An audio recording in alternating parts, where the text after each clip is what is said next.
Selanjutnya untuk sesi berikutnya adalah pertanyaan ya.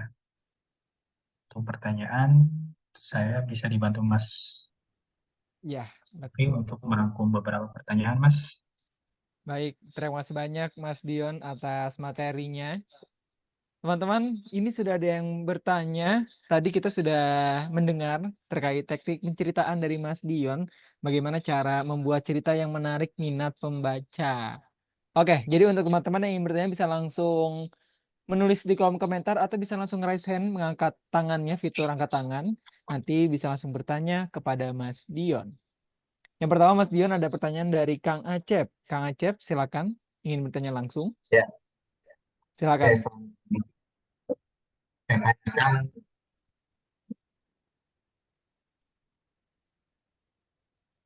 Oke, Mas, mohon maaf suaranya belum masuk. baca itu. Ya, Kang Acep, mohon Oke. maaf suaranya terputus-putus. Oke. Ya, Cerita dong. oke. Cerita. Baik, Kang Acep, saya bantu untuk menanyakan langsung ke Mas Dion ya. Ya. Oke, baik. Mas Dion, izin bertanya, bagaimana teknik membuka cerita yang menarik sehingga pembaca akan terus membaca paragraf-paragraf berikutnya? Jadi memang paragraf pertama itu sangat penting ya Mas ya dalam menarik minat pembaca. Silakan Mas Dion. Ya, paragraf pertama ini krusial ya, karena ia bisa memutuskan pembaca untuk melanjutkan atau memilih menyimpannya kembali. Nah, untuk jenis-jenis kalimat eh, itu sampel kalimat pembuka yang menarik adalah kita menggunakan kalimat yang tidak biasa. Ya, saya pernah baca novel lokal ya. Ini. Kebetulan salah satu teman saya menulisnya ini novelnya romance ya, karya Dadan Erlangga. Kalau tidak salah dia menuliskan eh, kalimat pertama. Ini kalau tidak salah ya, saya ambil poinnya saja. Dia menulis bahwa aku terbangun ya, aku terbangun, kemudian aku tersadar aku telah diperkosa. Ya, saya yakin itu adalah kalimat yang mengundang rasa ingin tahu nih gimana nih seseorang ketika dia baru bangun tidur terus dia menyadari bahwa dirinya diperkosa. Nah, itu akan membuat pembaca melanjutkan melanjutkan eh,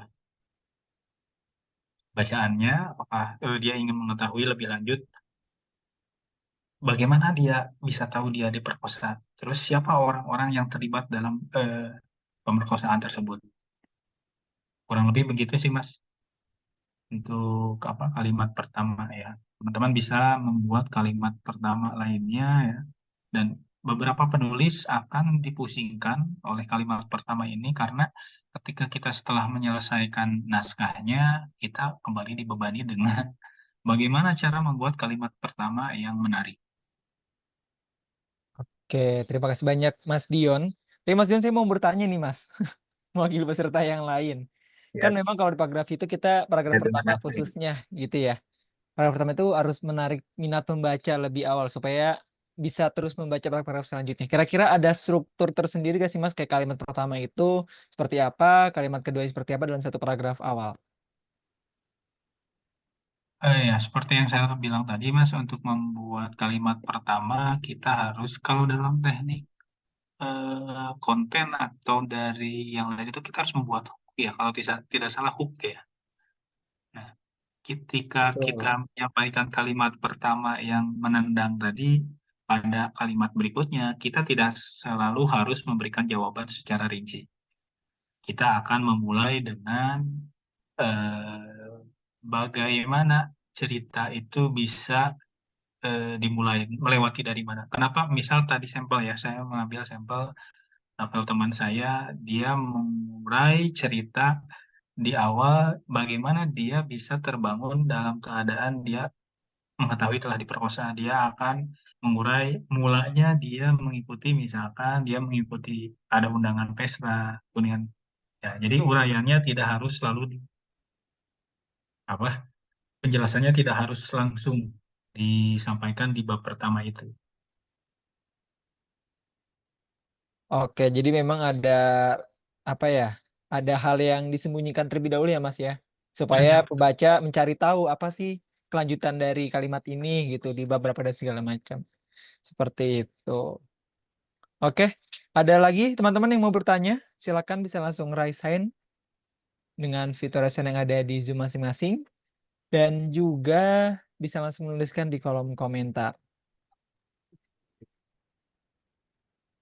Baik, silakan Mas Fikri Alfatan bisa menyalakan kameranya Mas atau di unmute. Halo, halo, halo. Selamat pagi, salam kenal, Mas Dion. Halo, salam kenal Mas Fikri. Sebelumnya terima kasih materinya di sini dan di Instagram Mas Dion yang sangat informatif dan membantu bagi penulis, baik pemula maupun senior. Em, saya mau tanya, untuk bagian pertama dalam novel atau prolog itu, menurut Mas Dion, gimana jika isinya menceritakan tentang sesuatu yang memicu sebuah konflik besar di dalam sebuah novel, tapi karakter-karakter yang muncul di prolog tidak muncul lagi di bab-bab selanjutnya? Karena semua karakter ini cuma digunakan untuk dibunuh di pembuka novel untuk memperkenalkan konflik besar ini. Karena ini saya praktekkan di novel yang saya tulis, yang kemarin saya sudah submit ke Alex Media melalui DPS. Apakah ini sebuah teknik yang konvensional atau tidak? Mohon pendapatnya, Mas Dion. Terima kasih. Sebenarnya teknik ya seperti itulah fungsi prolog dan epilog ya. Kita memaparkan sesuatu ya yang menjadikan gambaran utama cerita seperti apa, ya cerita dimulai seperti apa, ya. Atau misalkan cerita ini adalah bentuk dari atau akibat dari ya penyebab yang dilakukan pada prolog ini. Jadi prolog yang Mas Fikri buat untuk novelnya ini, kalau ditanya konvensional, memang lazim digunakan, dan memang seperti itulah fungsi dari prolog dan epilog. Nah, biasanya beberapa penulis menggunakan prolog ini adalah sebagai pembuka cerita. Jadi ketika kita masuk ke bab satu, itu adalah kelanjutannya.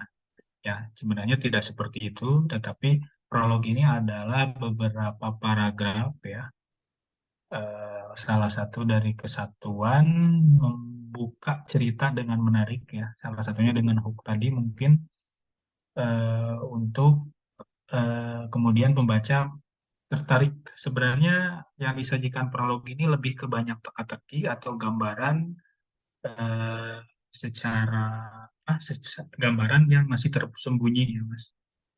Jadi pilihan yang Mas Fikri pakai ini adalah memang lazim digunakan untuk mengetahui. Begitupun dengan epilog ya. Epilog ini akan membungkus eh, secara lebih singkatnya lagi dari uraian novel secara keseluruhan. Begitu Mas Fikri. Kalau misalkan ada yang mau ditanya lagi. Oke, baik. Terima kasih banyak, Aman. Dion. Terima kasih Mas Dion atas jawabannya. Baik, Mas Dion, kita lanjut ke pertanyaan selanjutnya dari Mbak Siska Wiryawan. Izin saya untuk menyampaikan bagaimana mengatur konflik-konflik kecil agar selaras dengan konflik utama. Apakah misalkan dalam novel horor, suasana ketegangannya harus konsisten atau meningkat seiring bertambahnya bab? Terima kasih Mas, maaf tidak bisa tanya langsung karena sakit tenggorokan. Cepat sembuh, Mas Siska. Silakan, Mas Dion. Tensi ya, tensi yang Iya, novel horor. horor ini memang sudah harus dibangun sejak awal ya. Jadi dari mulai prolog atau tidak menggunakan prolog tidak masalah, atau dari bab satu itu harus benar-benar menambahkan konflik-konflik kecil ya. Konflik kecil ini yang kemudian keberlanjutannya menuju konflik utama yang lebih besar. Nah, jadi gambaran penulisan horor ini sebenarnya lebih kompleks ya. Karena dari awal, selain kita menyampaikan konflik kecil, dalam pengemasan narasi atau dialog, kita juga harus juga mulai menyisipkan ya semacam petunjuk ya, petunjuk-petunjuk untuk kemudian membuka pada konflik yang lebih besar. Nah, begitu kurang lebih karena sepengalaman saya juga mengedit novel-novel horor ya. Karena yang saya temui itu beneran konflik yang memang disajikan dari awal bab ya. Jadi petunjuknya satu persatu disampaikan ya. Jangan tidak lupa juga untuk membangun penulisan novel horor kita juga harus membangun ambience-nya tadi bagaimana kita menciptakan suasana yang le- sepertinya lebih sunyi ya untuk novel horor. Begitu tuh jawabannya. Mudah-mudahan membantu ya, Mbak tadi. Oke, baik. Terima kasih banyak Mas Dion. Semoga terjawab Mbak Riri. Mbak Siska. Sorry. Oke, selanjutnya ada pertanyaan dari Mbak Riri. Saya izin menyampaikan kembali. Apakah karakter tokoh utama harus dijelaskan secara rinci di paragraf pertama? Atau bisa dirinci di bab-bab selanjutnya untuk membuat pembaca penasaran? Seperti ini kurang lebih sama ya Mas ya dengan pertanyaan sebelumnya. Mungkin Mas Dion bisa menambahkan. Eh, apa sebenarnya kita tidak harus menjabarkan seperti apa karakter utama kita secara deskripsi atau narasi, tapi kita lebih eh, memperlihatkan karakter lewat teknik showing ya. Bagaimana cara pandang dia terhadap sesuatu ya. Kalau misalkan ada konflik ya, bagaimana cara pandang dia, terus kemudian yaitu lewat apa tadi kalau ada voice over ya, yang maksudnya pandangan dia itu bisa disuarakan lewat dialog atau non dialog yaitu dengan voice over. Kita bisa mengetahui seperti apa eh, karakter utamanya dengan teknik showing showing maaf maaf. Kita jadi sebaiknya kita menghindari teknik telling ini karena bila kita memaparkan karakter kita sedari awal, misalkan dia adalah lelaki berkulit kuning langsat, misalkan yang memiliki pandangan bahwa bla bla bla adalah sesuatu itu akan sedikit mengurangi tensi pembaca ya untuk mengetahui karakter utama lebih jauh lagi. Tapi ketika dia eh, si karakter utama ini ditonjolkan lewat apa tindakan dia, apakah percakapan dia seperti apa dengan yang lain, itu akan membuat kita tidak mengetahui karakter tersebut secara gamblang, tetapi ketika kita menyelesaikan bukunya, oh kita tahu bahwa karakter si A ini begini-begini, si B begini-begini, gitu.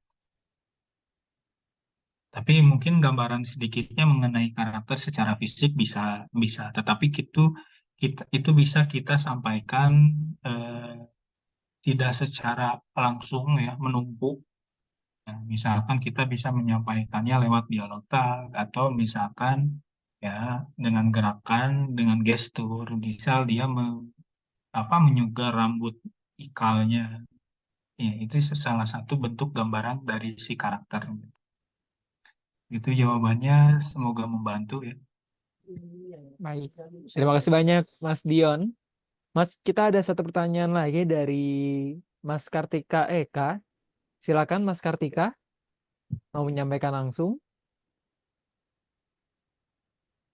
atau saya bantu untuk membacakan? Oke, saya bantu ya Mas ya untuk membacakan pertanyaannya. Mas Dion, bagaimana menyiasati pemilihan diksi yang baik dan sesuai kebutuhan yang tetap sesuai ED yang berlaku? Silakan Mas. Bagaimana menyiasati pemilihan diksi yang baik ya. Iya. Kalau pemilihan diksi itu saya lebih senang dengan tadi ya bahasan mengenai menulislah seperti saat kita berbicara. Nah, jika seperti itu kita bisa melihat seperti apa sih lawan bicara kita. Dalam artian, siapa nih target pembaca kita? Kalau misalkan target pembaca kita adalah atau lawan bicara kita adalah usia sebaya, ya usahakan menggunakan bahasa yang memang akan dimengerti oleh usia sebaya atau di bawah umur kita. Misalkan target pembaca kita adalah anak remaja, anak SMA. Nah, kita juga harus menyesuaikan diksi kita supaya tidak terlalu berat.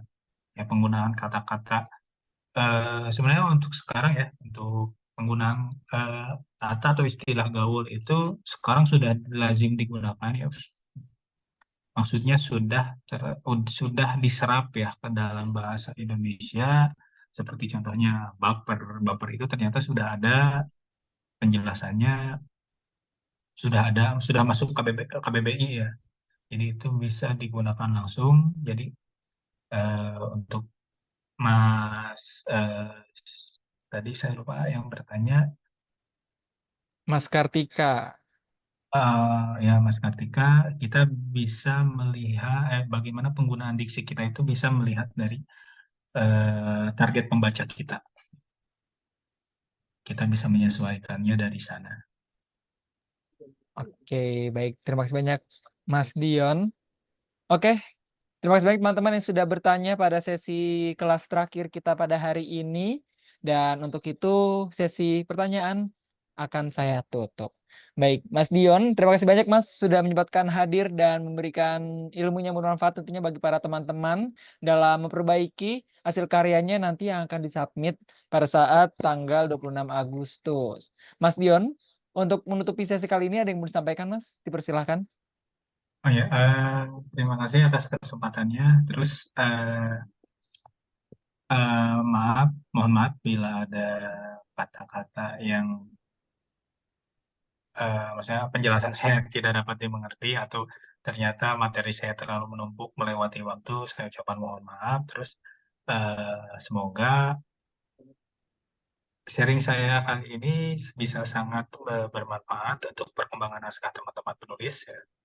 Dan untuk kedepannya kita akan bertemu di sesi editor klinik untuk membahas naskah lebih spesifik lagi. Terima kasih untuk kesempatannya, untuk Mas Musfi, juga untuk teman-teman dari Kompasiana. Oke, baik. Terima kasih banyak Mas Dion dan teman-teman. Berakhir sudah bootcamp kita selama 4 hari berturut-turut. Terima kasih banyak untuk para pemateri yang sudah menyampaikan materinya dan juga tentunya bagi para teman-teman yang sudah semangat mengikuti kelas secara 4 hari berturut-turut sampai dengan hari ini 4 Agustus 2024. Oke, teman-teman gimana materi-materinya? Sangat membantu untuk karya teman-teman, cerpen teman-teman. Maka dari itu kami ingatkan untuk bisa mulai dicicil karyanya. Nanti kita akan bertemu kembali pada tanggal 10 Agustus 2024 pukul jam 1 siang ya teman-teman ya waktu Indonesia Barat. Jadi nanti bagaimana sih untuk sesinya untuk editor klinik nanti? Teman-teman akan diberikan waktu untuk konsultasi langsung karyanya yang sudah teman-teman perbaiki. Nanti akan diberikan masukan dan segala macam dari para editor-editor terkait karya dari teman-teman. Nanti setelah mendapatkan feedback dari para editor, teman-teman bisa langsung memperbaiki kembali untuk nantinya pada tanggal 26 Agustus draft finalnya disubmit ke kami untuk nanti kita karyakan. Dan juga nanti kita akan sampai bertemu di awarding nanti. Baik, teman-teman, tetap jaga semangatnya dan mulai dicicil untuk draftnya. Saya ucapkan terima kasih banyak dan saya ucapkan mohon maaf apabila banyak kesalahan kata maupun perbuatan selama kelas berlangsung selama 4 hari ke belakang ini. Dan saya Musfi selaku host dalam kegiatan Kreator Academy Kuliah Kerja Konten Kompasiana pamit undur diri. Dan sebelum itu kita akan foto bersama terlebih dahulu. Teman-teman bisa langsung menyalakan kameranya. Kita akan foto bersama. Mas Dion bisa bersama kami terlebih dahulu. Kita akan foto bersama di sesi terakhir bootcamp Creator Academy. Oke, baik. Sudah semuanya? Oke, kita foto bersama.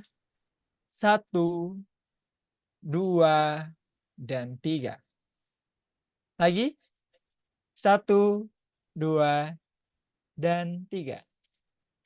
Oke, baik. Sekali lagi. 1, 2, dan 3.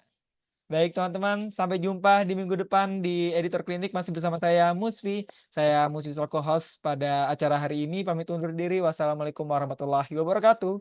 Waalaikumsalam. Selamat Mas beristirahat dan Musfi, mendengarkan. Mas Iya, Musfi, silakan Mas, bagaimana? bisa nanya sedikit itu untuk tanggal 10 itu Editors Klinik itu kita harus langsung selesai di hari itu Kak untuk revisi-revisinya itu atau kan nanti disubmitnya tanggal 26 Agustus ya. Iya, Mas. Berarti feedbacknya yang kita dapat dari tanggal 10 itu kita kerjakan terus sampai selesai tanggal 26 begitu ya? Ya, betul begitu Mas. Nanti akan lebih jelasnya akan dijelaskan oleh Mbak Mira di grup. Jadi Oke, memang di tanggal siap. 10 itu mendapatkan feedback dari karya yang sudah teman-teman tampilkan kepada editor nanti akan bisa direvisi di mana finalnya tanggal 26 disubmit, Mas. Oh iya, Oke. terima kasih ya Mas Musfi sudah Sama-sama. membantu sekali 4 hari ini. Sama-sama terima kasih banyak untuk Mas dan Mbak semua yang sudah tetap semangat mengikuti kelas kita selama 4 hari berturut-turut dan selamat berakhir pekan semuanya.